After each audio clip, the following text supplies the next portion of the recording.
مفتی صاحب اسی سوال سے تھوڑا سا اضافی وہ یہ کہ جس آپ نے یہ بتایا کہ جی رفع الیدین جو ہے وہ ترک ہو گیا تھا، تو اس میں جیسا کہ آپ نے بتایا کہ آپ صلی اللہ علیہ وسلم نے سونے کی انگوٹھی پہنی اور اس کو بعد میں بڑا صریح الفاظ میں منع فرما دیا کہ میری امت کے لیے سونا اور ریشم جو ہے وہ حرام ہے. جی جی.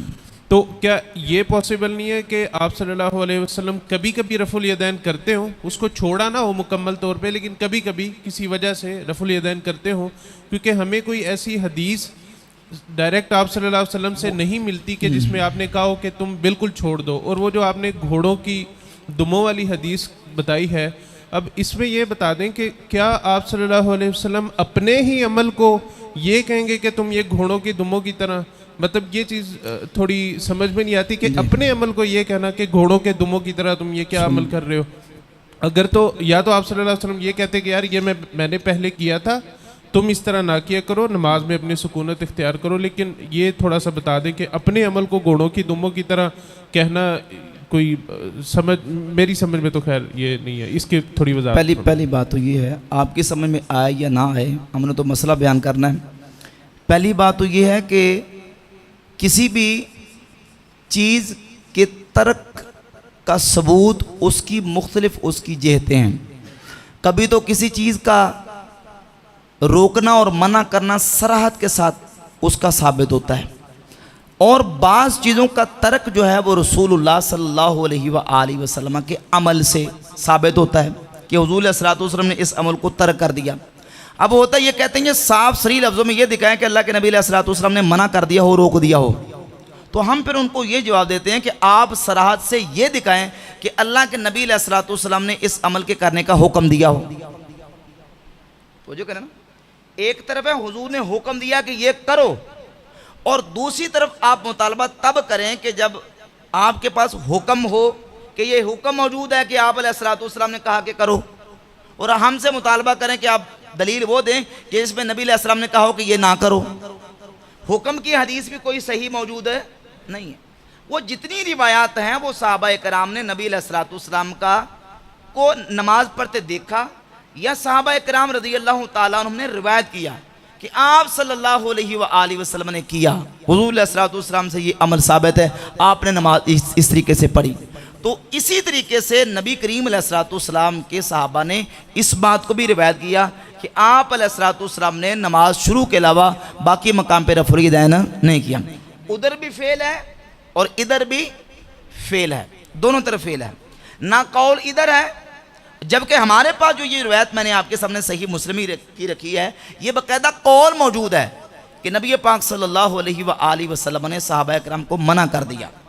اب جہاں تک یہ اعتراض کی بات ہے کہ آپ علیہ الصلوۃ والسلام نے اپنے ہی عمل کو، بھئی یہ بات اس وقت ہوتی جب وہ آپ علیہ الصلوۃ والسلام کا اس وقت عمل ہوتا. جب آپ علیہ الصلوۃ والسلام نے اس وقت اس عمل کو ترک کر دیا، حضور نے اس عمل کو چھوڑ دیا، تو حضور کے چھوڑنے کے بعد وہ حضور کا عمل ہے، بولے نا، جب وہ حضور کا عمل ہی نہیں ہے، تو اب یہ کہنا کہ نماز میں سکون کرو اور میں تمہیں دیکھتا ہوں کہ رافعی ایدیکم، تم اپنے ہاتھوں کو اٹھاتے ہو، کأنہا اذناب خیل شمس اسکنوا فی الصلاۃ، جس طرح کے شریر گھوڑے اپنی دموں کو حرکت دیتے ہیں. یہاں مقصود ہے وہاں بتانا کہ تم اس طرح ہاتھ اٹھاتے ہو. ان ہاتھوں کو اٹھانے کو نبی علیہ الصلوۃ والسلام نے بیان کیا اور وہاں منع کر دیا اور کہا کہ اسکنوا فی الصلاۃ، نماز میں سکون کرو. تو اس وقت وہ حضور کا عمل تھا ہی نہیں. جب وہ حضور کا اس وقت عمل تھا ہی نہیں، تو آپ علیہ الصلوۃ والسلام کا یہ تشبیہ دینا وہ اپنے عمل کے لیے نہیں ہے، بلکہ وہ ایک متروک عمل کو چھوڑنے اور منع کرنے کے لیے حضور نے اس کو بیان کیا. باقی اس حوالے سے ایک اور بات سمجھ لیں.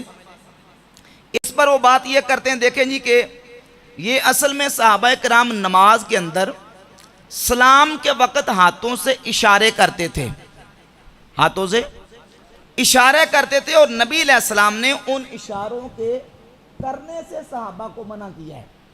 اور چونکہ ان اشاروں سے منع کیا گیا ہے، تو اب وہ جو جملہ ہے کہ کأنہا اذناب خیل شمس اسکنوا فی الصلاۃ، یہ اشاروں کے لیے ہے، یہ نماز میں رفع دینے کے لیے نہیں ہے.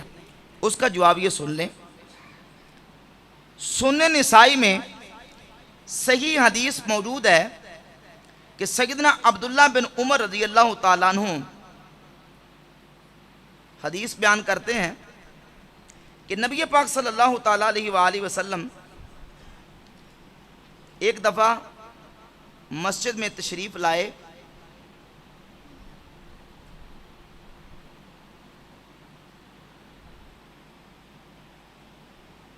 دروشی پڑھیں، میں ذرا حوالہ نکالوں۔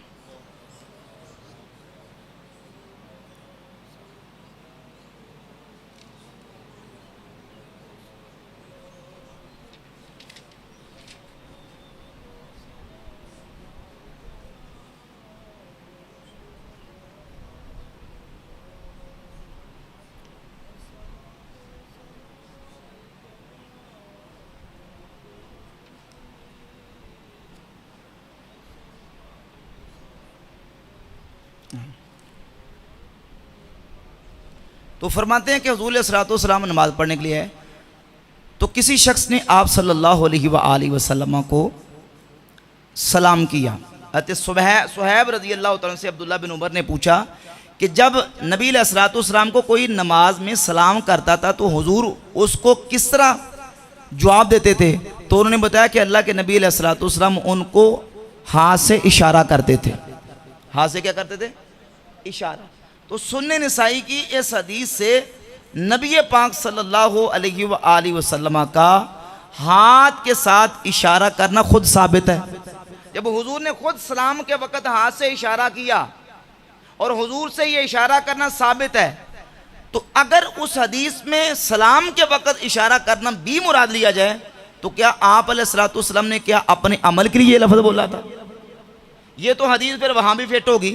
تو بھائی نبی علیہ الصلوۃ والسلام نے اس سے منع کر دیا۔ جب حضور نے منع کر دیا، حضور نے روک دیا، تو وہ حضور کا عمل نہ رہا۔ جب حضور کا عمل نہیں ہے تو وہ لفظ حضور نے اپنے عمل کے لیے نہیں بولا بلکہ صحابہ کرام کو مسئلہ سمجھانے کے لیے بولا ہے۔ اور پھر بڑے بڑے اجلہ محدثین ائمہ نے اس حدیث سے استدلال یہ کیا ہے کہ یہ حدیث ترک رفع یدین کے حوالے سے دلیل ہے، جس میں نبی پاک صلی اللہ علیہ وآلہ وسلم نے رفع یدین کرنے سے نماز کے اندر منع کر دیا۔